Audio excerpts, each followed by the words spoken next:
In the early 2000s, the United States government decided its current fleet of aircraft carriers were not going to be up to the task of defending American interests overseas in the decades to come.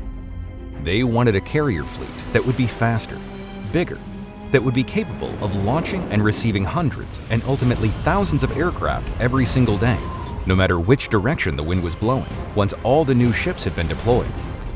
They wanted more advanced systems to detect and destroy the enemy faster.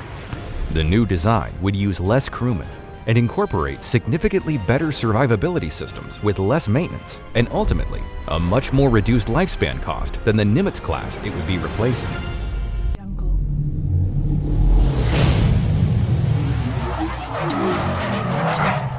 16 years after cutting the first steel plate for the new vessel, the U.S. Navy now has at its command the most powerful, most deadly, and most expensive aircraft carrier ever to set sail, the USS Gerald R. Ford.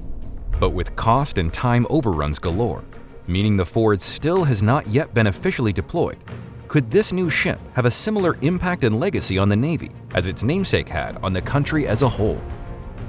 When Gerald Rudolph Ford took over the presidency of the United States from the disgraced Richard Nixon, he did so in the middle of the most troubling times for the country since the end of the Second World War. Then as now, tensions with Russia were strained to say the least, and the new incumbent of the Oval Office was tasked with finding a way to cool the tensions with Moscow, as well as healing America from yet another war that had taken place a long way from home and cost far too many American servicemen and women's lives. The latest U.S. administration will be hoping things are different this time around. So far, it's not looking so good. Since the USS Gerald R. Ford joined the Navy's fleet in 2017, it still has not been deployed 4 years later. Just like the president it's named after, the United States Navy's premier naval vessel offers much. But just as President Ford suffered setback after setback, could this $13 billion floating weapon of mass destruction be dogged with similar problems? In this new video, we'll take a look at the most efficient and technologically advanced aircraft carrier ever built. We'll go through the new weapon systems, radar setups, aircraft capabilities, and crew demands to give you the inside view on the Navy's biggest new toy. It's nearly 20 years since the U.S. Department of Defense awarded the first contract for the USS Gerald Ford to Northrop Grumman Newport News. This ship was going to have to sail the seas for up to half a century, potentially through to 2060 and beyond. Understanding what technologies would be required then, and having the foresight to design for that in 2003 was never going to be easy. There are 23 new and upgraded technologies added to the Ford compared to the Nimitz class it is designed to replace. That tech is so new, it's only being tested now the Ford has joined the main fleet at sea. New search radar, aircraft recovery systems, and 2 new electromagnetic systems to launch planes and power the munitions elevators have not worked since it was commissioned in 2017. The issues have been so bad, the Ford has had to cancel flights completely for up to 3 days due to the new EMALS system not working. If you didn't know, EMALS stands for Electromagnetic Aircraft Launch System and has been introduced to the new Ford class of carrier to enable the Navy to launch more aircraft faster and safer than they could using the old steam-powered technology. This should mean the Ford can now get planes in the air within 15 minutes, compared to multiple hours that it took previously. But getting aircraft out of where they need to be is only one reason for the new tech. It also means the Ford can utilize unmanned drones and much heavier planes that could not have been launched using the old steam catapult system. Longevity of the entire system will also be extended along with improved safety for the crew. As with most things electronic, they tend to require less time to get ready and need less maintenance. The EMALS system has been designed to average over 4,000 launches before requiring any maintenance, but it has been struggling to get into 3 figures. Wasting time, money, and resources on the EMALS system is bad enough, but unfortunately, the Ford also has problems getting the new AAG, Advanced Arresting Gear system, to work as well. Problems with this system alone set the entire USS Gerald Ford program back 2 years due to not being capable of doing what it needed to do. Time-consuming land-based testing has now had to be employed by the Navy and the contractors making the system to try to get it ready for full deployment. Even if the Navy does get both the aforementioned systems online and working, They still have to figure out how to get the new advanced weapons elevators to function.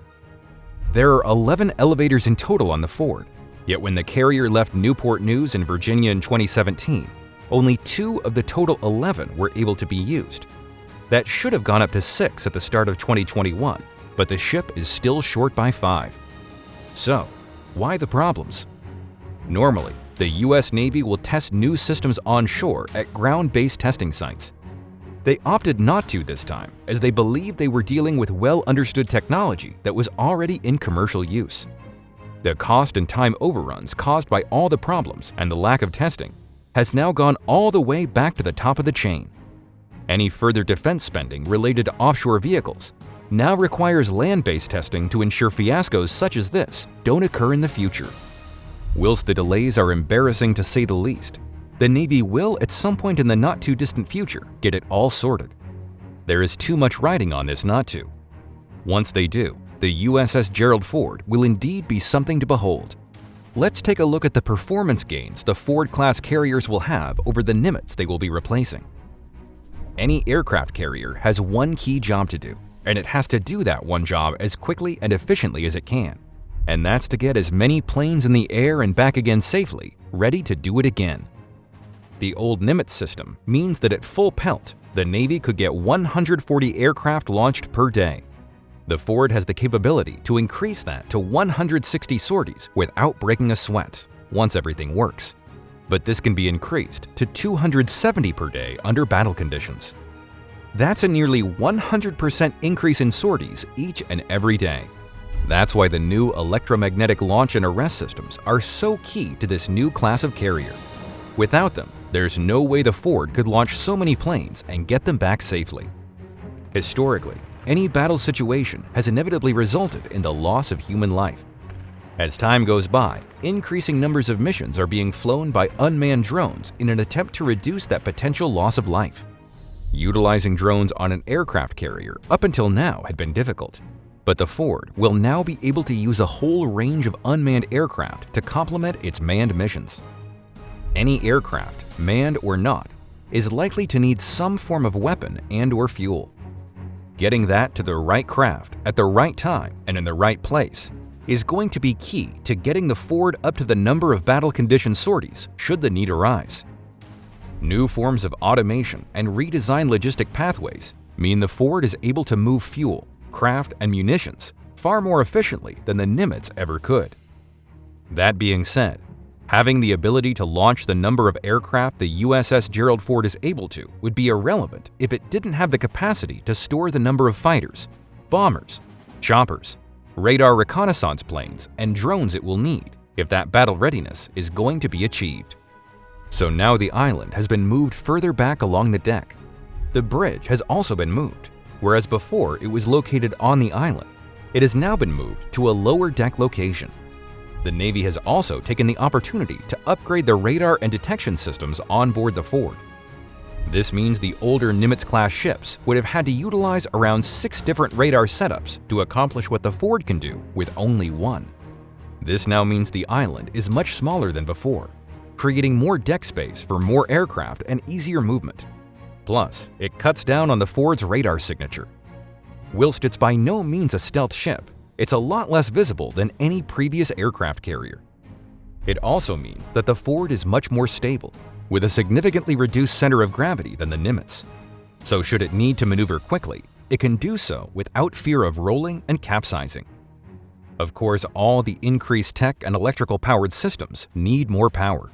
Using a single nuclear reactor in the same way the Nimitz-class ships have done in the past just would not have provided the power required.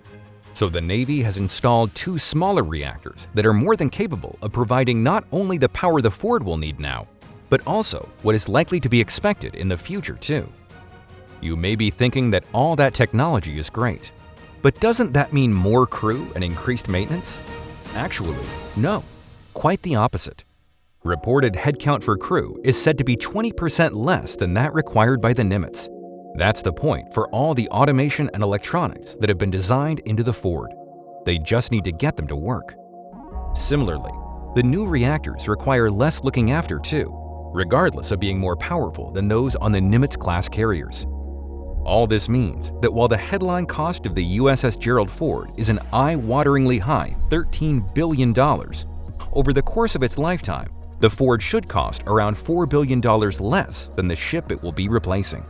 Maybe Gerald Ford, the president, just needed a little more time, in the same way the US Navy is slowly but steadily making the new Ford-class carrier everything they want it to be. Thanks for watching. Hit the big red subscribe button, ring the bell to stay notified, and feel free to give us a thumbs up. We'll be back soon with our next video.